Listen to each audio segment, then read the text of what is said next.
Ako si vjernik, da li znaš da kakav je Bog, takav si i ti na ovom svijetu? 1. Jovanova poslanica, 4. glava, 17. stih.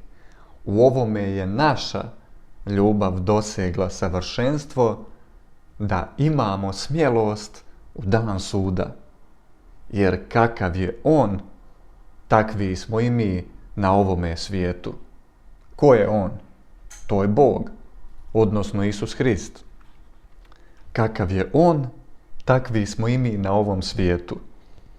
Vjeruješ li to ili i dalje sebe gledaš kao grešnika? Hristu se ne sudi za grijehe, jel tako? Stoga sud naš se ne tiče grijeha, jer u Hristu grijeha nema, samim tim i u nama grijeha nema, jer je On u nama. 1. Petrova 1, 18, 19.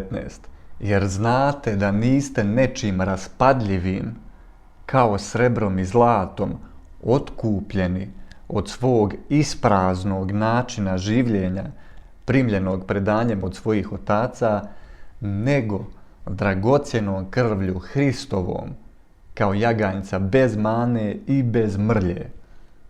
On je bez mane i bez mrlje, mi smo bez mane i bez mrlje. Efescima 5, 25/27.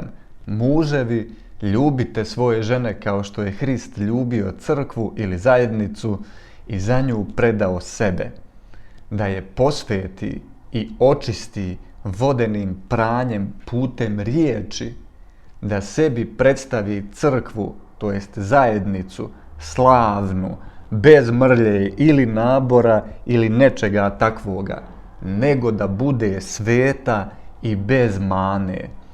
On je slavan, mi smo slavni. On je svet, mi smo sveti. On je čist, mi smo čisti. Čitajte i Kološanima 1:21/23, gdje se govori o tome da smo već bez mane u Hristu, ali ne samo to, nego da treba i u hodu da budemo bez mane. A kako se to postiže?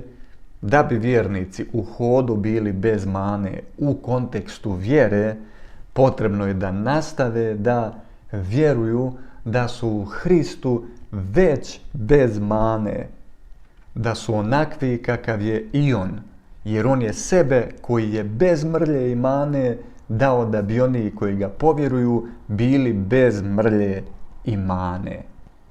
On je svjetlo, mi koji smo u njemu smo svjetlo.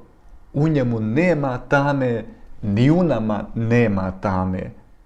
1. Jovanova 4, 16 i 17. I mi smo upoznali ljubav koju Bog ima prema nama i povjerovali joj. Bog je ljubav i onaj ko prebiva u ljubavi, u Bogu prebiva i Bog u njemu. U ovome je naša ljubav dosegla savršenstvo, da imamo smjelost u dan suda, jer kakav je On, takvi smo i mi na ovome svijetu. Kada nevjernik povjeruje u radosnu vijest, on na jednom pozicijskom nivou prebiva u ljubavi. Ali treba znati da i mi koji smo u Hristu možemo i u hodu da prebivamo u ljubavi. A to ćemo učiniti tako što ćemo nastaviti da vjerujemo da je Isus Sin Božji, to jest da je Isus vječni Bog koji je postao Sin. I ako vjerujemo da smo već na ovome svijetu onakvi kakav On jeste, to je način da prebivamo u ljubavi. A Bog je ljubav, što znači da na taj način u kontekstu hoda našeg prebivamo u Bogu. A o tome sam već govorio tokom nekih drugih obraćanja. Isus, to jest Bog, nikad neće iščeznuti. Mi koji smo u Hristu također nikad nećemo iščeznuti. On je pravedan, mi smo pravedni. On je savršen, mi smo savršeni. On je nepropadljiv, mi smo nepropadljivi. On je živ, mi smo živi. Bog se javi u tijelu, a mi smo tijelo, a On posvećuje tijelo. Gdje se Bog nalazi, tu prebiva svetost, jer je On svet. Bog koji je u nama nas je i posvetio i posvećuje, stoga smo mi sveti. Bog je blagoslovljen, mi smo blagoslovljeni. Bog, to jest Isus, ne prebiva u rukotvorenim hramovima. Ni crkva, to jest njegova zajednica, ne prebiva u rukotvorenim hramovima. Stoga oni koji idu u rukotvorene hramove, neka se dobro zapitaju da li su oni njegova crkva, to jest zajednica. Odgovor se sam nameće. Sve pripada Bogu, sve pripada njegovoj zajednici, a ta zajednica su samo oni koji su povjerovali u radosnu vijest milosti, to jest vijest spasenja. Odnosno, da je Gospod Isus Hrist dao sebe za nas, za naše grijehe i ustao iz mrtvih bez grijeha za nas, da bi mi mogli postati njegovi. Mi smo već povjerovali i već smo njegovi i sve nam pripada, a sada samo čekamo da se ta istina ispolji i u vidljivom obliku.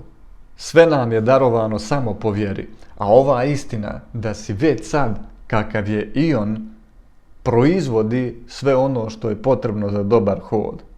Ali fokus nije hod, nego je fokus Isus. Razmišljajmo o tome ko jesmo u Hristu i on će upravljati korake naše.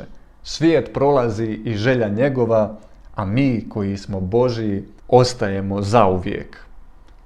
Sve što je od svijeta je odvlačenje pažnje, ono što je najvažnije jeste da te Isus voli.